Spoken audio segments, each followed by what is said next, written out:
Bonjour à toutes et tous et bienvenue à ce nouveau webinaire sur les secteurs et les métiers, série de webinaires initiée par la région Bourgogne-Franche-Comté en direction des acteurs du SPRO et de l'ensemble des professionnels de l'orientation, de l'emploi et de la formation professionnelle.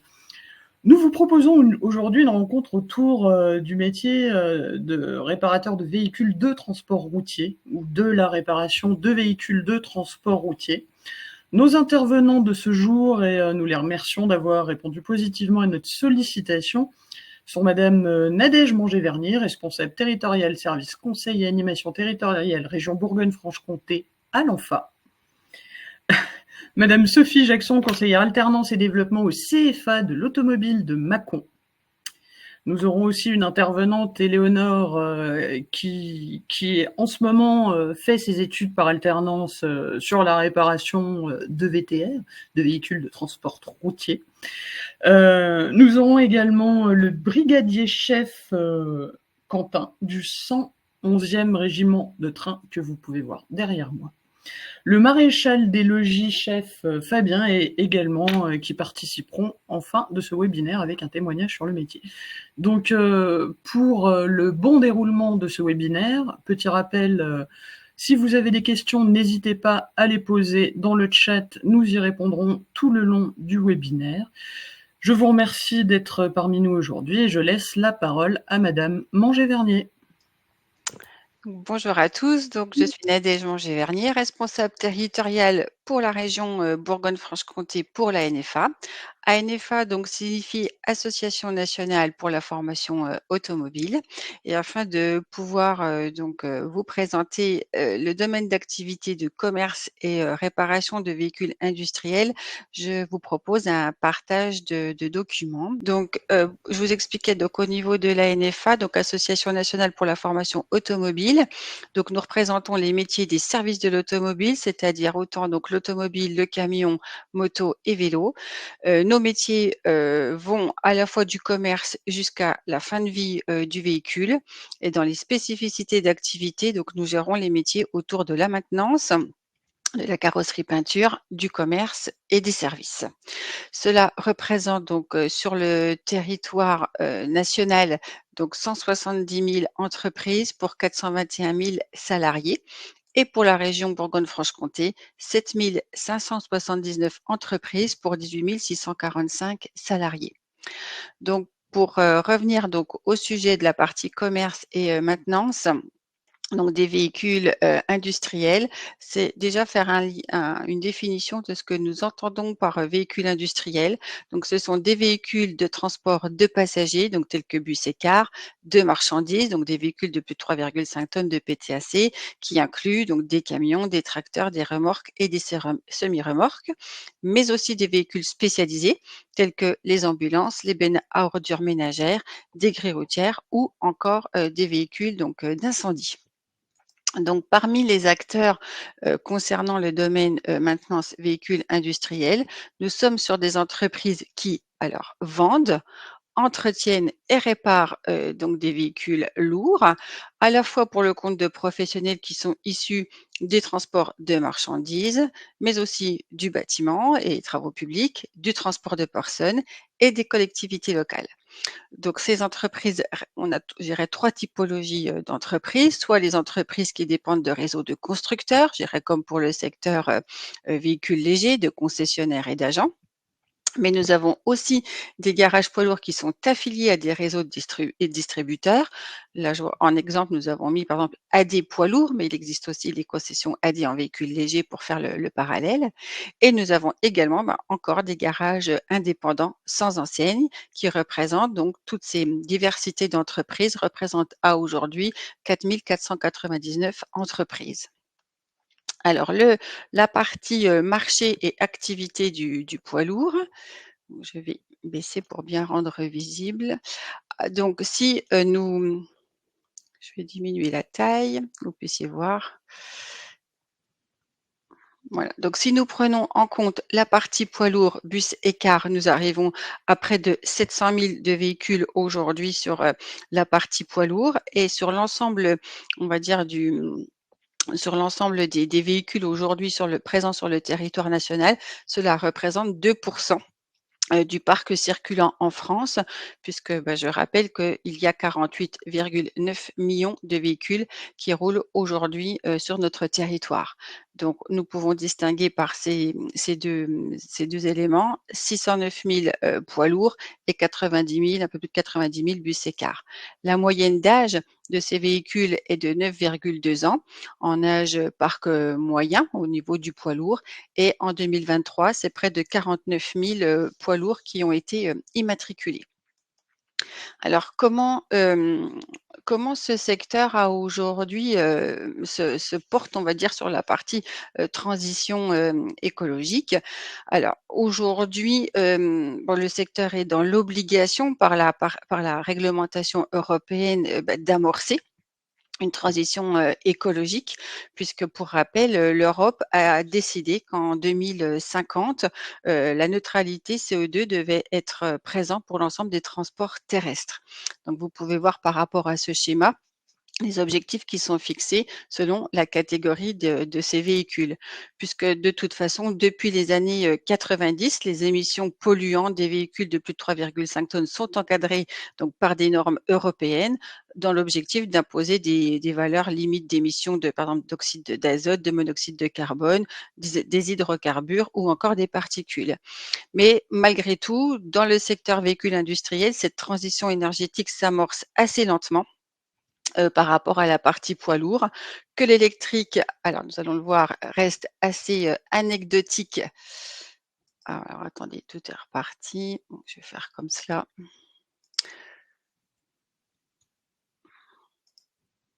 Voilà, donc par ce schéma, vous allez pouvoir voir la partie transition énergétique qui, comme je vous l'indiquais, donc la partie électrique reste assez anecdotique, vous pouvez le constater, 1 seulement du parc, et à aujourd'hui, seule la partie gaz naturel pour véhicules, ce que nous appelons le GNV ou certains biocarburants, se distinguent par une meilleure immatriculation, pour les raisons que ces nouvelles technologies en termes de motorisation permettent de rendre éligibles les véhicules poids lourds à la vignette critère. Et pour rappel, la vignette critère concerne les métropoles qui sont en zone de faible émission et qui permettent en tout cas on va dire, de pouvoir aller dans des centres-villes de certaines métropoles. Sans cette vignette, ce n'est pas accessible. Alors, nous avons quelques expérimentations sur cette partie de décarbonation au niveau européen. Plusieurs projets ont été expérimentés. Donc là, je vous en mets à titre d'exemple. Il y a des routes électriques aujourd'hui qui existent par caténaire, bobine magnétique ou des rails électriques qui sont glissés sous le bitume. D'ailleurs, ce type d'expérimentation est aussi existant sur le territoire national pour le véhicule léger sur Paris, et qui permettent de recharger les camions électriques en roulant. Et il existe aussi des stations relais dans lesquelles les chauffeurs déposent leur remorque pour ensuite reprendre un véhicule chargé avec un autre chauffeur.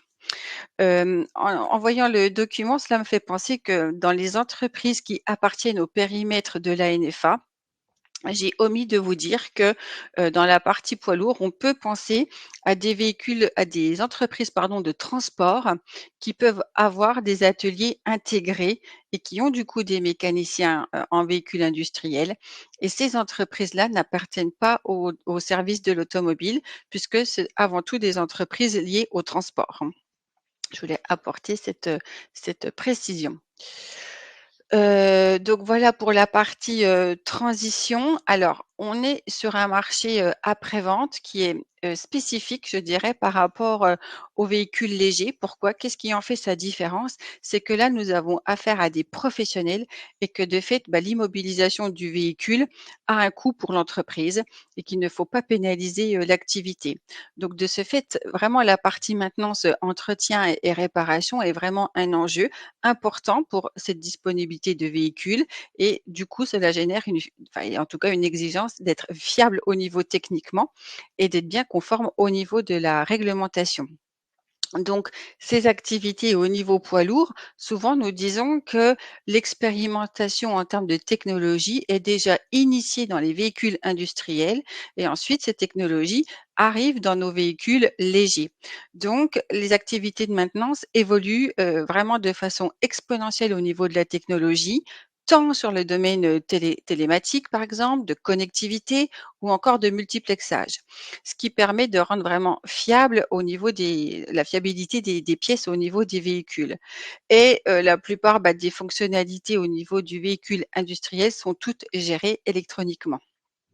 Donc les opérations de maintenance, telles que par exemple un remplacement d'embrayage, un alternateur ou encore, des courroies constituent un premier motif d'entrée, en atelier, mais sont plus espacées en raison d'une moindre usure des pièces. Néanmoins, donc la connectivité, pardon, dans ces véhicules est vraiment croissante, dans son ensemble et que justement les entrées ateliers qui ont un motif, électronique sont 2 fois plus importantes, alors chez des concessions et des agents, par exemple, que chez des garagistes, indépendants. Sur la partie emploi et recrutement, alors, je vais faire en sorte que vous puissiez bien voir. Ce secteur, donc en partie commerce et maintenance, représente 28 000 salariés qui travaillent donc dans ce secteur. C'est plutôt un secteur d'activité où l'emploi est stable, un taux de salariés CDI important par rapport à la branche des services de l'automobile, puisque dans cette activité-là et dans ce domaine, nous sommes à 95,8% de CDI contre 93,4% pour le reste de la branche. Une des spécificités aussi de ce secteur, c'est la moyenne d'âge. On est sur une moyenne d'âge élevée puisque 15% des salariés sont dans la tranche d'âge de plus de 55 ans. Donc au niveau du recrutement, nous pouvons lire que 1763 besoins de recrutement ont été en tout cas quantifiés en 2022, donc dans ces métiers. 1058 ont été réalisés et 705 recrutements qui ont été non aboutis. Donc c'est un métier pour lequel il y a une vraie difficulté de recrutement. C'est un métier qui est en tension, alors à la fois lié à la spécificité et à la technicité de cette compétence au niveau maintenance. Et comme je l'ai indiqué par rapport à la moyenne d'âge, nous sommes aussi dans une phase, au vieillissement de cette population salariée. Donc le recrutement est vraiment un enjeu majeur, pour les entreprises. Hem, donc voilà pour cette partie, recrutement. Sur la partie formation et insertion, alors au niveau des effectifs, pour cette rentrée, 2023, nous avons alors voilà, plus de 5 628 jeunes qui sont en formation à la rentrée 2023, dont 58 en alternance, puisque aujourd'hui, c'est vraiment cette, voie qui est, particulièrement privilégiée par les entreprises. Donc sur ces 5 628 jeunes en formation, vous pouvez voir que 3 240 sont en alternance contre 2 388 en statut scolaire. Est-ce que nous pouvons aussi, enfin une des caractéristiques, plutôt nouvelles dans ce secteur, c'est la féminisation de ce métier.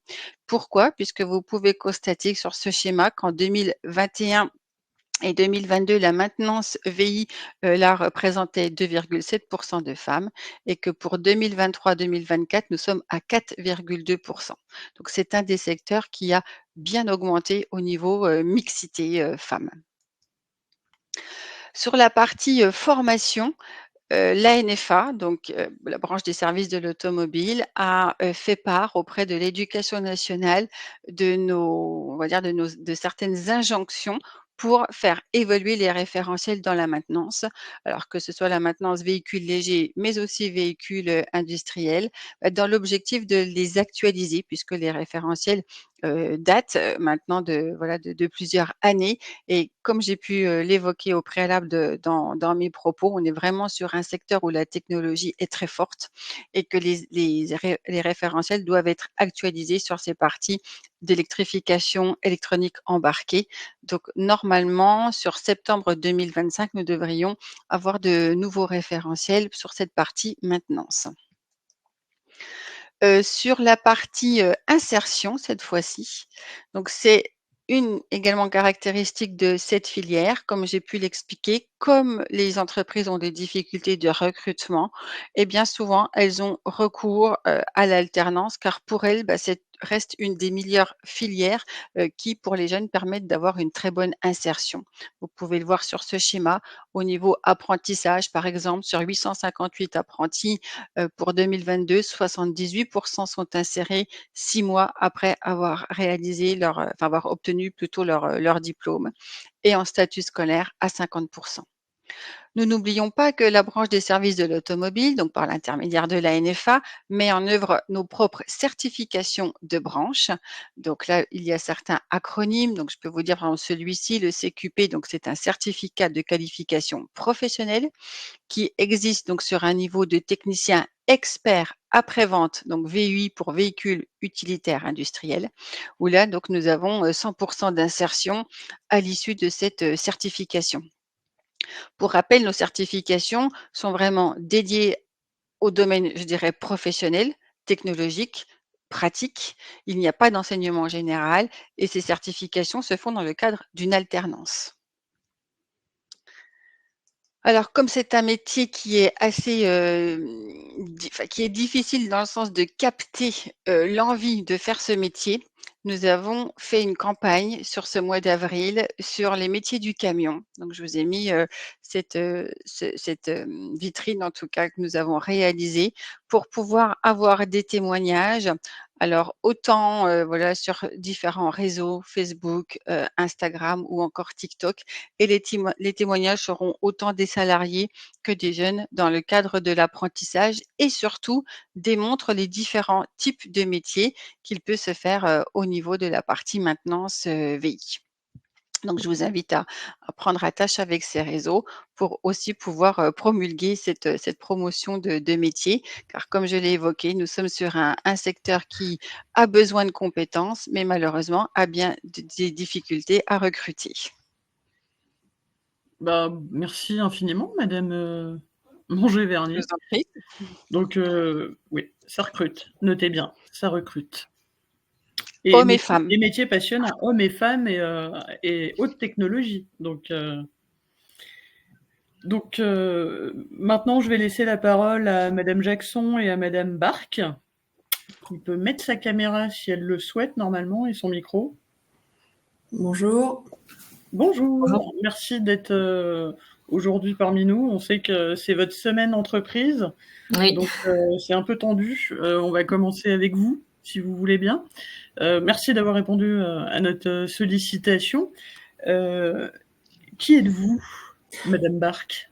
Je m'appelle Éléonore Barque. Je suis actuellement en 2e année de BTS au CFA Automobile de Mâcon en maintenance des véhicules transport routier. Et je suis en apprentissage chez Bassigny Poids Lourd à Dompierre-les-Ans. C'est une concession Volvo. D'accord. Ok. Vous avez une petite particularité entre guillemets, c'est que en 2023, vous avez concouru au World Skills Awards et j'y arriverai jamais. Avec Et l'accent. que vous avez fini. J'ai participé au concours des World Skills. C'est un concours qui peut aller jusqu'aux internationales. Et moi, j'ai fini 5e au concours national. Avec quand même une médaille, Éléonore, il faut le dire. Avec la médaille d'excellence. Donc, voilà. Alors, félicitations. Éléonore est très modeste, hein, mais il faut quand même souligner qu'elle a fini première région, et c'est cette place de première sur le podium, hein, sur la compétition régionale, qui lui a permis d'accéder au final national, donc qui était à Lyon au mois de septembre. Et alors, elle dit, alors pour elle, c'est un pseudo-échec, mais non, la médaille d'excellence est quand même une très belle reconnaissance. Non, c'est énorme. C'est vraiment énorme. Et peut-être une précision pour ce concours à Lyon, vous étiez 8 finalistes, hein, c'était cela, Éléonore? 12. Vous étiez deux filles? Oui, 12? 2 filles sur les 12. Et du coup, moi, j'aurais une autre question. Enfin, je dirais pas que c'est atypique parce que tous les métiers sont ouverts à tout le monde. Qu'est-ce qui vous a attiré vers ce métier de la réparation de la mécanique auto? La, la mécanique poids lourd, Pardon. je voulais au départ, en fait, c'était en troisième, je savais pas quel métier faire. Et en fait, j'ai essayé un petit peu la mécanique poids lourd par hasard. Et, et lors de mon stage, en fait, je suis tombée amoureuse de la boîte de vitesse. Et, et du coup, après, j'ai continué, j'ai appris à connaître le métier et vraiment, c'était vraiment super intéressant. Et du coup, j'ai voulu continuer et me perfectionner dans la mécanique poids lourd. Ouais, parce que ce que disait Madame Manger-Vernier, c'est super technique, c'est au-delà de la mécanique pure, il y a de l'électronique, il y a de l'informatique. C'est ce qui est intéressant, c'est la diversité des tâches qui est intéressante dans notre métier.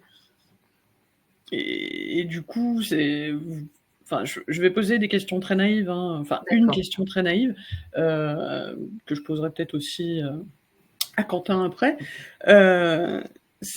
Vous êtes sur différents types de poids lourds. Enfin, il y a enfin, vous partez de quelle taille à quelle taille en termes de tonnage de. Je ne saurais pas répondre à votre question. Non, mais c'est les camions. Après, on fait un petit peu d'utilitaire, mais le principale activité, c'est les camions poids lourds, donc tous ceux qui font du grand routier ou le TP, enfin, vraiment. Ce qu'on appelle les gros tracteurs. D'accord. Et du coup, la suite, parce que là, vous êtes en deuxième année. Oui, il y a des possibilités de continuer. Les études, Oui, il y a des possibilités de continuer. Moi, personnellement, je vais continuer avec une licence de diagnostic pour m'approfondir dans le diagnostic. Après, il y a plusieurs autres licences de disponibles qui existent et elles sont toujours en apprentissage, donc ça sort pas du cursus de l'apprentissage. Et après, il y a aussi des possibilités comme l'école d'ingé. Mais du coup, moi, honnêtement, je me concentre sur la licence de diagnostic. Et du coup, dans 2 ans, on vient vous encourager une nouvelle fois pour les WorldSkills. Exactement. En 2025. Enfin, c'est dans un an, d'ailleurs. Les régionales sont en février-mars 2025. Bah, je pense qu'on sera là, en fait.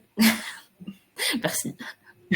Dans tous les cas, merci beaucoup d'être venu. Puis on va vous libérer parce que vous devez retourner. Juste une chose, il y a une question, Éléonore, tu sauras peut-être mieux répondre que moi sur des exemples de licences. Toi, tu choisis la licence qui est vraiment plus axée diagnostic, comme tu l'as dit, mais il en existe pour tout ce qui est management.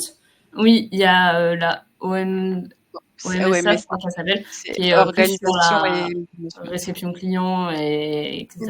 Après, il me semble qu'il y a aussi une licence sur les véhicules de course, par exemple, de course de compétition. Et après, enfin, j'ai pas non plus cherché toutes les licences qui existaient, mais il y en a pas mal d'accessibles. Disons que notre métier ne s'arrête pas au BTS, il y a possibilité de continuer. Et du coup, j'imagine avec une progression, plus on monte, on part du CAP, du bac pro, la licence, avec un accroissement des compétences en termes de réparation de véhicules. C'est ce que j'allais aborder, oui, effectivement. Et que je vous laisserai aborder, Madame Jackson. Si peut-être une question pour finir avant de vous libérer, Éléonore. Quelle qualité, selon vous, il faut pour réaliser ce métier ou même suivre votre cursus, parce que c'est complexe. Enfin, je dirais s'intéresser à chaque élément. S'intéresser à chaque élément, être motivé et toujours vouloir en apprendre plus. D'accord. Ben, merci infiniment. Merci à vous. Une très bonne fin de journée et puis je viendrai vous encourager en 2025. Merci, bonne journée. Merci, au revoir. Bon, ce que Éléonore ne dit pas, alors je sais pas si elle entend encore, mais ce qu'elle ne dit pas quand même, c'est que c'est une élève exemplaire. Au-delà de son implication, c'est une élève qui, voilà, elle est arrivée au bac avec des moyennes excellentes. Elle est passée en BTS là aussi avec une continuité dans sa formation, et je peux vous dire que l'entreprise ne souhaite pas la lâcher. Vu le niveau qu'elle a, et après voilà, elle continue en licence, toujours avec la même envie et la même volonté de bien faire. Voilà. Donc là-dessus, c'est vrai que j'allais revenir. Donc Éléonore, elle est rentrée directement en bac pro, d'accord, à l'issue de la troisième. Donc les formations qu'on propose sont généralement soit issu de la troisième, on rentre en CAP ou on rentre en bac pro, et là c'est le niveau scolaire essentiellement qui va déterminer sur lequel des diplômes on rentre, sachant que c'est pas parce qu'on fait un CAP qu'on ne peut pas accéder au bac pro, au contraire. C'est aussi ce qu'on appelle le bac en 4 ans, donc 2 ans de CAP, 2 ans de bac. 4 ans au lieu de 3 pour accéder au diplôme du bac pro. Toujours sur la maintenance des véhicules transport routier. Après, voilà, il y a des possibilités, comme disait Madame Nadège Manger-Vernier, de faire un TEAV M8, technicien expert après-vente, véhicule industriel. On a plus l'habitude à Mâcon de parler de l'automobile sur ce diplôme-là en l'occurrence, mais voilà, il existe. Nous, je sais qu'on en parle aussi à nos jeunes, même si à Mâcon on ne le fait pas. C'est quelque chose quand même, c'est un diplôme qui est reconnu, et la preuve, hein, les chiffres en parlent, c'est que c'est un diplôme qui est recherché parce qu'on rentre sur une technicité de pointe. Je répéterai pas hein, le côté mécanique basique avec tout ce qui est courroie et fluide, des choses comme ça, mais tout ce qui est aussi électronique et tout ce qui est ordinateur et système embarqué. Là-dessus, c'est ce qui fait, comme disait Éléonore, la diversité du métier. Et alors, je voyais dans les questions, j'essaye de faire vite et de rebondir aussi par rapport aux questions. Monsieur Carton disait, et pourtant tant de jeunes migrants mineurs non accompagnés aiment la mécanique et ne sont pas pris. Alors, sachez qu'à Mâcon, on a tenté il y a 3 ans de faire ce qu'on appelait le CAP en 3 ans, c'est-à-dire qu'on prenait beaucoup de jeunes allophones. Pour la première année, on faisait uniquement de la remise à niveau français maths, et puis on les intégrait petit à petit sur la deuxième et troisième année, du coup, au cycle CAP classique. Ça a bien marché, sauf que l'année suivante, on n'a pas eu de candidat, donc on n'a malheureusement pas continué cette formule-là. Pour autant, ce qu'on propose, nous, c'est de toute façon de faire un test FLE avant et au moment de la candidature, comme en ce moment, on en a plusieurs qui candidatent et sur lesquels on fait faire des tests de français langue étrangère, de manière à connaître un petit peu leur niveau, et après de leur dire effectivement, soit on leur conseille de continuer à prendre des cours de français et de venir un an après pour rentrer dans le cursus, soit ils ont un niveau suffisant pour rentrer dans le cursus. Là où j'insiste, c'est qu'effectivement, ce n'est pas que le niveau en mécanique qu'on va prendre en compte, pour la simple et bonne raison que ça reste des diplômes d'éducation nationale, et qu'à un moment donné, il y aura de la lecture d'exercices, de contrôle, de choses comme ça. Donc à un moment donné, il faut savoir à minima lire, écrire, parce que non seulement on va en avoir besoin pour l'examen, mais aussi dans la vie professionnelle. Un ordre de réparation, il faut savoir le remplir, et il faut savoir le remplir non seulement correctement, mais qu'il soit lisible par ses collègues. Et lorsqu'on va rendre le véhicule au chauffeur ou à l'entreprise ou au client en général, il va falloir exprimer et expliquer les réparations qui auront été faites. Voilà. D'où l'intérêt et l'importance de ce niveau minima à connaître. Certes, j'entends le niveau mécanique pour certains qui ont peut-être déjà bricolé, mais il y a un niveau de minimum maths et français à connaître, parce que ce sont des métiers, encore une fois, on a parlé d'électronique, on a parlé d'informatique, il y a beaucoup de logique, il y a beaucoup, tout ce qui est maths et sciences sont des matières qui ont énormément d'importance pour connaître une logique, pour connaître comment je vais dire ça, une procédure. Je veux dire, il y a un moment donné, il faut être dans une procédure. On démonte pas un élément avant d'avoir démonté l'autre. Et si on n'est pas organisé, bah, c'est toute la réparation et qui peut être mise en péril. Donc voilà, pour répondre un petit peu à la question de Monsieur Carton. Après, je vois tout ce qui est sémantique ou vocabulaire technique, ça s'apprend. Ça s'apprend. Je veux dire, on a des jeunes qui arrivent soit en première année de CAP, soit en seconde bac pro, qui n'ont pas forcément, même si certains nous disent qu'ils sont passionnés, qu'ils regardent des émissions, oui, ok, mais le fait d'être en apprentissage, et c'est ce qu'on prône nous forcément en tant que CFA, le fait de faire, refaire et encore refaire sur le quotidien, c'est comme ça qu'on s'imprègne du métier, qu'on s'imprègne des connaissances, des savoir-faire, des savoir-être évidemment, mais voilà, il y a tout un tas de connaissances liées au métier qui vont s'apprendre entre guillemets sur le tas. Voilà. Et puis, bah, je sais pas s'il me reste encore un petit peu de temps, mais voilà, juste au niveau des candidatures, c'est le moment. C'est vraiment maintenant qu'on va voir les formations dans les CFA, c'est maintenant qu'on va voir les entreprises pour voir si le mix peut se faire. Et pour entrer en formation en apprentissage, nous, ce qu'on préconise, ce sont les stages. Alors, suivant les jeunes qui nous écoutent, qui nous regardent, suivant leur statut, on va leur conseiller des stages via l'émission locale, via Pôle emploi, enfin pardon, France Travail, et on va pour certains autres faciliter l'accession par rapport au collège ou au lycée dans lesquels ils sont déjà. Et nous, CFA, on est aussi en capacité de leur faire des conventions de stage pour être couverts et pour découvrir les métiers. Et peut-être, comme Éléonore, avoir la révélation. Voilà. Avec un levier de vitesse. Non, une boîte de vitesse, pardon. Parce que Voilà. pas une révélation. Qu'est-ce que je voulais dire? On se disait que ça commence du CAP, parce que je regardais aussi sur votre site les formations que vous faisiez. Et du coup, il y a vraiment cette progression technique, et c'est bien logique, en montant d'un niveau à l'autre, en passant du CAP au bac, au BTS.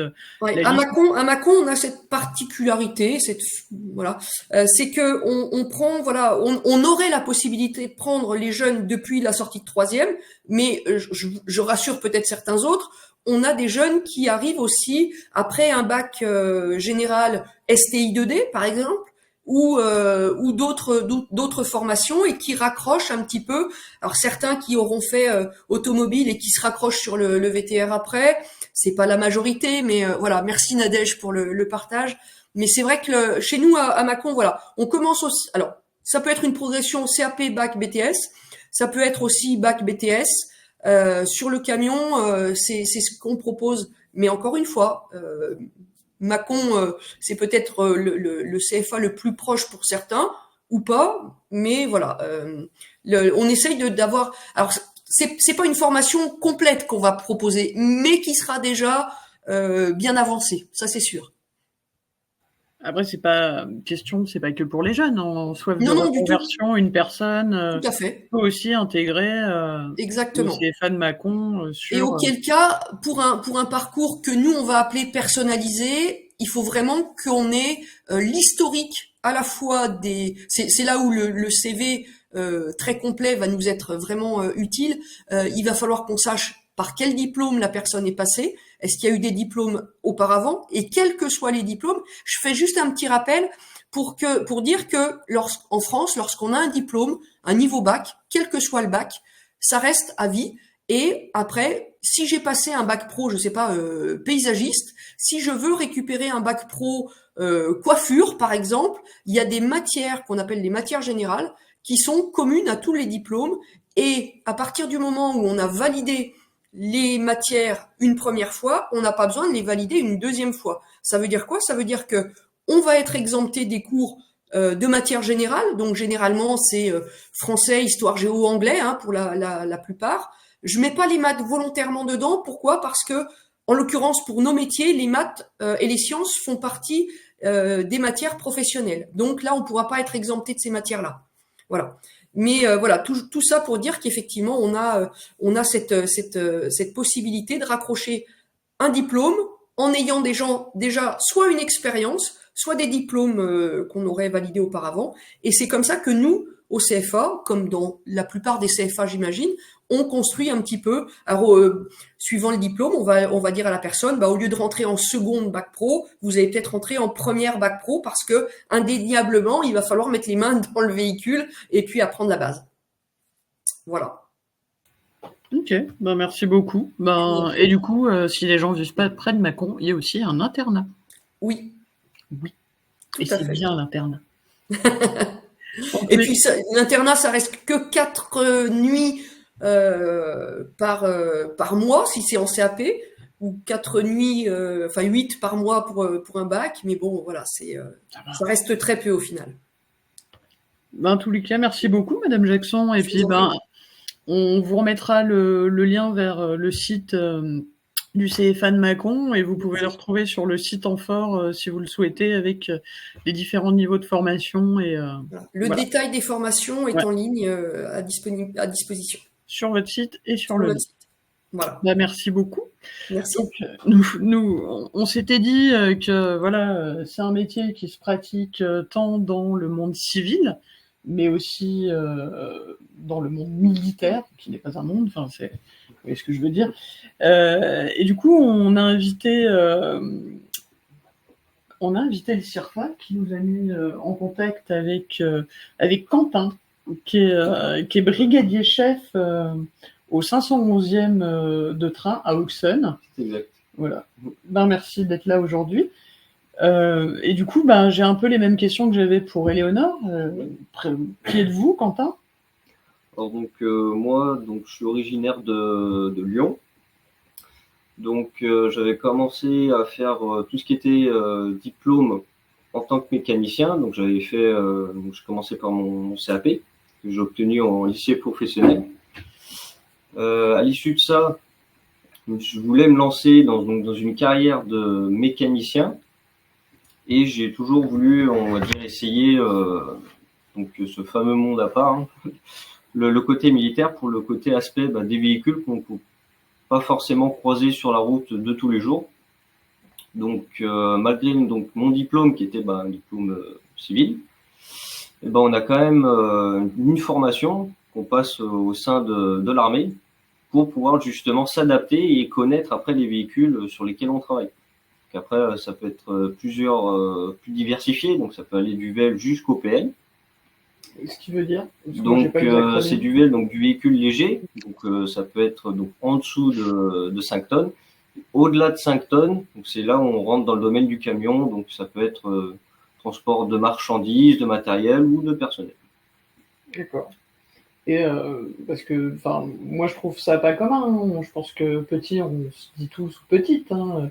La passion du camion, et comment vous êtes venu à cette formation, à ce métier-là Après, c'est vrai que c'est un mélange, c'est un tout. Donc il y a une envie. Après, c'est vrai qu'il y a ce petit rêve enfantin.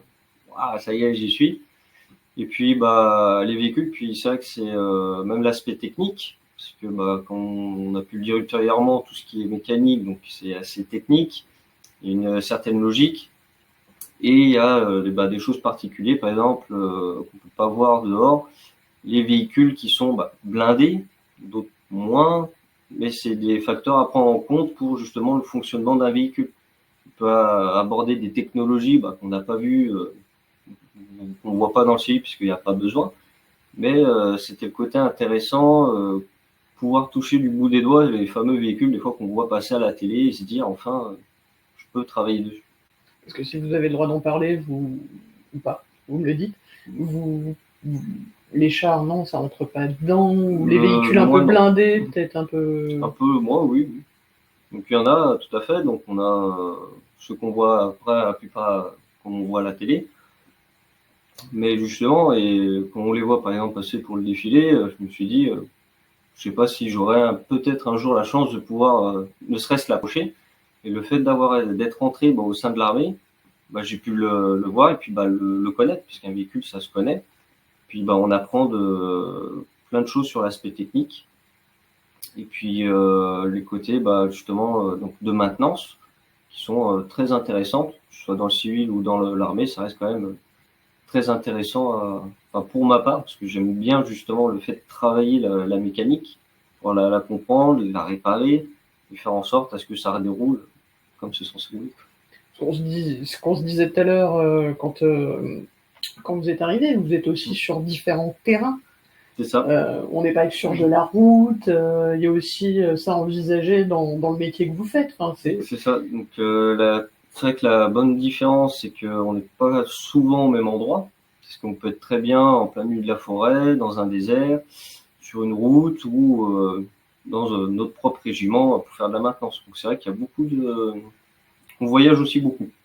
Donc parce que c'est vrai qu'on accompagne les véhicules et on fait aussi du dépannage. Parce qu'on vient dépanner nos propres véhicules pour pouvoir faire de la maintenance et des réparations dessus si besoin. Et du coup, un rôle essentiel dans une mission, par exemple, parce que vos collègues aussi sont là et dépendent du bon fonctionnement de l'ensemble de ces véhicules. Après, tous les rôles sont un peu essentiels. Je veux dire, on a besoin de tout. Mais c'est vrai que nous, notre but, oui, c'est de faire en sorte à ce que les véhicules puissent atteindre le point A au point B, sans encombre. Et vu que vous avez fait votre formation dans le civil, vous voyez vraiment une différence en termes de terrain différents et du coup de prise en compte en termes de réparation de moteurs différents. Vous parliez par exemple de la forêt, si vous êtes dans un lieu un peu tropical, c'est pas les mêmes conditions que si on se retrouve en plein désert avec peut-être pas les mêmes avaries aussi derrière ou les mêmes pannes. Donc les pannes diffèrent suite que ce soit la météo ou le terrain. Et le fait de, par exemple, de faire peu importe le travail, dans un atelier, il y a une sorte de confort que quand on est dehors, le confort est minima. Il y a ce rôle de challenge qui prend en compte justement ce qu'on peut réparer ou non. Mais par exemple, certaines maintenances sont plus faciles à certains endroits que d'autres. Par exemple, dans l'atelier, il sera plus simple de faire plusieurs manips, on va dire, assez sensibles pour des grosses pièces, que dehors, ça va être plus compliqué puisqu'on est minimalisé, on va dire, dans l'outillage. Oui, puis démonter un moteur alors qu'il peut prendre le sable si on est en plein désert, c'est un peu dommage quand on est en train de le réparer. Après, c'est faisable, mais il faut faire attention. Et du coup, vous aussi, si vous deviez dire quelles compétences, quelles qualités il faut pour réaliser ce métier Donc, compétences, nous, même si je suis quand même mécanicien, on est quand même soldat. Donc, qui dit soldat, donc faut quand même faut aimer le sport, parce que c'est vrai qu'on en pratique beaucoup. Donc, faut avoir envie, parce que justement, le fait d'en faire beaucoup, ça nous permet de nous développer. Et en plus de ça, faut aimer aussi la mécanique. Et même si on a cette petite crainte de pas y arriver, ou peut-être qu'il se dit j'ai peut-être pas les diplômes, c'est pas grave, parce qu'il peut quand même tenter sa chance, parce qu'il a une formation justement qui va lui apprendre le rôle de mécanicien. Donc si jamais il a des doutes, qu'il a un peu peur de pas y arriver, il y a des aides, on accompagne les personnes. Et en plus de ça, ils peuvent se parfaire après au sein d'un atelier, donc un atelier méca, pour justement commencer à y apprendre de lui-même. Comme ça, il voit, donc non seulement il aura l'aspect théorique et l'aspect pratique, puisqu'il va toucher les pièces en question dont il va parler.